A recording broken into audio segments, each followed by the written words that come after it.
Hey guys, so if the HTTPS is not working for your Synology, your browser cannot verify the certificate online. It is normal with a self-signed certificate. It is not linked to domain and signed by trusted parties on the web like HTTPS cert in normal browsing, and your traffic is encrypted, but you have to tell it's safe to proceed. So that's what is important.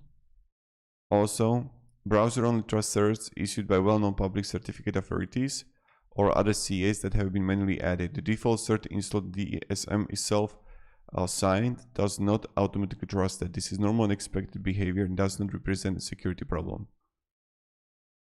And it's not going through the full domain name. So that's what is happening. And you need to have a DNS level control of Valley Internet. You have a default DNS server on your local network. Your router needs support for exposing local machines to the internet. And that's it.